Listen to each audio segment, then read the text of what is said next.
পুৰণি কালত অযোধ্যাত উত্তানপাদ নামেৰে এজন পৰম প্ৰতাপী ৰজাই ৰাজত্ব কৰিছিল। ধন ৰত্ন, চতুৰংগ সেনাবল আৰু নানা সম্ভাৰেৰে মহাৰাজ উত্তানপাদৰ ৰাজ্য সমৃদ্ধিশালী আছিল। ৰজাৰ দুগৰাকী ৰাণী আছিল, সুনীতি আৰু সুৰুচি। সময়ত দুয়োগৰাকী ৰাণীয়ে দুজন পুত্ৰৰ জন্ম দিয়ে। ৰাণী সুনীতিৰ পুত্ৰৰ নাম আছিল ধ্ৰুৱ আৰু সুৰুচিৰ পুত্ৰৰ নাম আছিল উত্তম।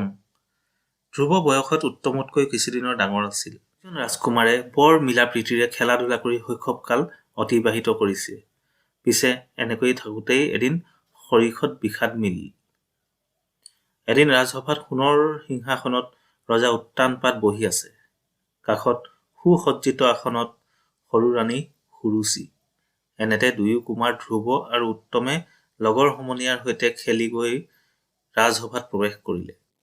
উত্তমে দৌৰি গৈ ৰজাৰ কোলাত বহিল। তাকে দেখি ধ্ৰুৱয়ো ৰজাৰ কোলাত বহিবলৈ ইচ্ছা কৰিলে। পিতা, ময়ো বহো তোমাৰ কোলাত। কিন্তু সুৰুচিয়ে লগে লগে বাধা প্ৰদান কৰিলে। অকল সেয়ে নহয়, এই বুলি কটুবাক্য শুনালে, বাছা ধ্ৰুৱ, তুমি মহাৰাজৰ কোলাত বহিবৰ যোগ্য নোহোৱা। অযোধ্যাৰ ৰাজসিংহাসনৰ উত্তৰাধিকাৰী মোৰ পুত্ৰ উত্তমহে, তুমি নহয়। তুমি কোনোদিন এনে আশা নকৰিবা। তেতিয়া ধ্ৰুৱই কান্দি কান্দি ৰজাক সুধিলে, হয় নেকি পিতা, মই বোলে তোমাৰ কোলাত বহিব নাপায়? কিয়, ময়ো জানো তোমাৰে সন্তান নহওঁ? আচলতে ৰজা উত্তানপাদৰ সুৰুচিৰ প্ৰতি অধিক দুৰ্বলতা আছিল।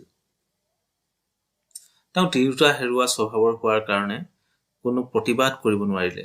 মাত্ৰ বালক ধ্ৰুৱক বৃথা প্ৰবোধ দি ক'লে, বাছা ধ্ৰুৱ, জ্যেষ্ঠজনৰ হাক বচন শুনিব লাগে নহয়, তুমি যোৱাচোন, নাকান্দিবা। বেজাৰত শোকত ধ্ৰুৱৰ কোমলীয়া মন ভাগি পৰিল। কুমাৰে কান্দি কান্দি গৈ অন্তঃপুৰত থকা মাক সুনীতিৰ ওচৰ পালেগৈ। ধ্ৰুৱ কান্দি কান্দি যোৱা দেখি মাক সুনীতিয়ে ব্যাকুল হৈ সুধিলে, কি হ'ল মোৰ সোণাই? তোমাক কোনোবাই কিবা আঘাত কৰিলে নেকি? কি হ'ল, মোক কোৱা সোনকালে। তেতিয়া ধ্ৰুৱই শোকাকুল অৱস্থাৰে থোকা থুকি মাতেৰে মাকক ক'লে, কি কমাই? আজি ৰাজসভাত পিতা বহি থাকোঁতে উত্তম আৰু মই বাহিৰত খেলি আহি পিতাৰ কোলাত বহিবলৈ গ'লো। কিন্তু মাহী আই সুৰুচিয়ে মোক পিতাৰ কোলাত বহিবলৈ নিদিলে। মই হেনো তেওঁৰ কোলাত বহাৰ যোগ্য নহয়। মোৰ বোলে অযোধ্যাৰ সিংহাসনত কোনো অধিকাৰ নাই, উত্তমৰহে আছে। কোৱা আই, সঁচানে এই কথা? শিশুমতী পুত্ৰৰ মুখত এনে হৃদয় বিদাৰক কথা শুনি সুনীতিৰ মাতৃহৃদয় শোকত ভাগি চুৰমাৰ হ'ল। তেওঁ কুমাৰক বুকুৰ মাজত সাৱটি লৈ কান্দিবলৈ ধৰিলে। কিছু সময়ৰ পিছত শোক স্থিৰ হ'ল। কিন্তু ৰাজ পৰিয়ালৰ এনে ঘোৰ অন্যায় আচৰণ দেখি ইয়াৰ উচিত ব্যৱস্থা ল'বলৈ তেওঁৰ বিদ্ৰোহী মন প্ৰতিশ্ৰুতিবদ্ধ হ'ল। সুনীতিৰ ঈশ্বৰৰ ওপৰত অগাধ আস্থা আৰু বিশ্বাস আছিল। শিশু ধ্ৰুৱক কোলাত বহুৱাই আলফুলে মূৰত হাত বুলাই ধীৰে ধীৰে ক'বলৈ ধৰিলে, বাছা ধ্ৰুৱ, তুমি কোনো চিন্তা নকৰিবা, শোক পৰিত্যাগ কৰা।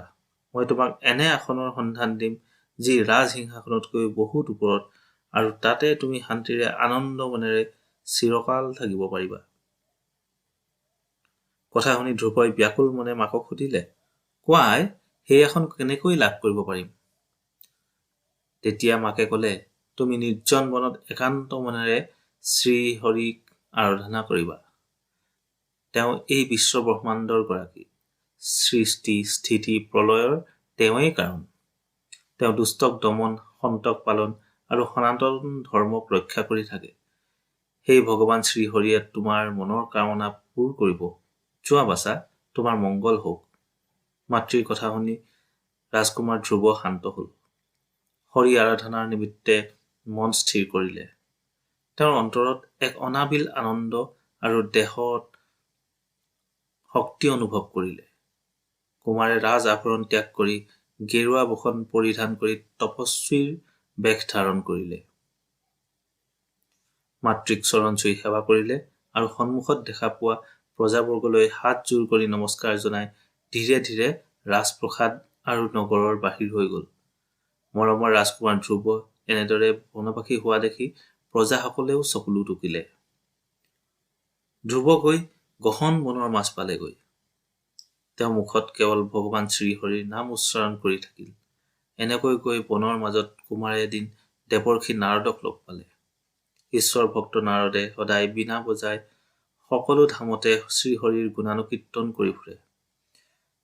তেওঁৰ স্বৰ্গ মৰ্ত্য পাতাল সকলোতে অবাধ গতি। অন্তৰ্যামী ঋষিয়ে ধ্ৰুৱ কুমাৰক বন আগমনৰ কাৰণ সুধিলে। কুমাৰে তেতিয়া নাৰদক প্ৰণাম জনাই সকলো বৃত্তান্ত বিৱৰি কলে। লগতে শ্ৰীহৰিক আৰাধনাৰ নিমিত্তে মাতৃ সুনীতিয়ে দিয়া উপদেশৰ কথাও কলে। দেৱৰ্ষি নাৰদে কুমাৰৰ কথা শুনি আনন্দ পালে।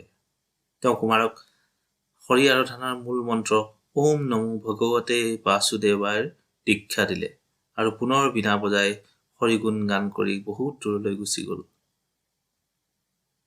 নাৰদৰ উপদেশত ধ্ৰুৱ কুমাৰে নিজৰাৰ পবিত্ৰ জলৰাশিত পুতস্থান কৰি এজোপা বটবৃক্ষৰ তলত কঠোৰ তপস্যাত বহিল। তেওঁ পদ্মাসনত বহি একান্ত মনে ঈশ্বৰ চিন্তাত নিমগ্ন হল। কুমাৰে কঠোৰ ব্ৰত পালন কৰিলে। প্ৰথম অৱস্থাত বনৰ ফল-মূল ভক্ষণ কৰিলে। ইয়াৰ পিছত ফল-মূল এৰি দিনে এখিলা মাত্ৰ গছৰ পকা পাত ভক্ষণ কৰিলে আৰু শেষত কেৱল বায়ু সেৱন কৰি পৰমেশ্বৰৰ পৰম পাদ সাধনা কৰিলে। এনেকৈ দিনৰ পিছত দিন, মাহৰ পিছত মাহ, বছৰৰ পিছত বছৰ পাৰ হৈ গল। শত শত বৰ্ষ অতিক্ৰম কৰিলে। ইফালে ধ্ৰুৱৰ কঠোৰ তপস্যা দেখি স্বৰ্গৰ দেৱতাসকল শংকিত হল। দেৱগণে স্বৰ্গলোক হেৰুৱাৰ ভয়ত ভগৱান বিষ্ণুক স্তুতি কৰিলে। দেৱতাৰ মংগল স্তুতিত তুষ্ট হৈ ভগৱান বিষ্ণুৱে অভয়দান দিলে আৰু মহাভক্ত ধ্ৰুৱক সাক্ষাৎ দিবলৈ কুমাৰৰ কাষলৈ গমন কৰিলে। ধ্ৰুৱ কুমাৰৰ সুদিন সমাগত হল। তেওঁ দেহত শকতি আৰু অন্তৰত এক অনাবিল আনন্দ অনুভৱ কৰিলে। চকুৰ আগত অতিশয় উজ্জ্বল জ্যোতি দেখা পালে। লগে লগে কাৰোবাৰ গুৰু গম্ভীৰ স্বৰ শুনিবলৈ পালে। বাছা ধ্ৰুৱ, ধ্যান নেৰা, চকু মেলি চোৱা, মই তোমাৰ তপস্যাত অতিশয় তুষ্ট। ধ্ৰুৱ কুমাৰে লাহে লাহে চকু মেলি চালে। সন্মুখত তেওঁ পৰমেশ্বৰ বিষ্ণুৰ শংখ চক্ৰ গদা পদ্মধাৰী পৰম জ্যোতিষ্মান ৰূপ দেখা পালে। ধ্ৰুৱই পুনৰ গদগদ স্বৰে স্তুতি কৰিলে, হস্তাংগে প্ৰণাম জনালে। ভগৱানে পুনৰ ধীৰে ধীৰে কলে, বাছা, তুমি মোৰ প্ৰিয় ভক্ত। মই তোমাৰ নিমিত্তে ধ্ৰুৱলোক নামেৰে এখন নতুন ধাম নিৰ্মাণ কৰিম, যাৰ স্থান সকলোতকৈ উচ্চ। তুমি সময়ত ধ্ৰুৱলোকত চিৰকাল শান্তিৰে আৰু পৰম আনন্দেৰে থাকিব পাৰিবা। বাৰু, এতিয়া তুমি নিজ ৰাজ্যলৈ প্ৰত্যাৱৰ্তন কৰি বিধিবৎ ৰাজকাৰ্য পালন কৰা। হঠাৎ ভগৱান শ্ৰীহৰি অন্তৰ্ধান হল। গোটেই কথাখিনি ধ্ৰুৱৰ এক সপোন যেন লাগিল। ধ্ৰুৱই সকলো ভাবি চিন্তি ধীৰে ধীৰে নিজ ৰাজ্যলৈ প্ৰত্যাগমন কৰিলে। নগৰত প্ৰৱেশ কৰি কুমাৰে জানিব পাৰিলে যে ইতিপূৰ্বে ৰজা উত্তানপাদৰ মৃত্যু হৈছে। মন্ত্ৰী আদি ৰাজ বিষয়াসকলে ধ্ৰুৱ কুমাৰক পাই পৰম সুখী হল আৰু তেওঁক ৰাজসিংহাসনত অভিষেক কৰিলে। ধ্ৰুৱই জানিবলৈ পালে যে মলয় পৰ্বতৰ নামনি অংশত ৰাজত্ব কৰা যক্ষৰাজৰ হাতত উত্তম কুমাৰৰ নিধন হৈছে।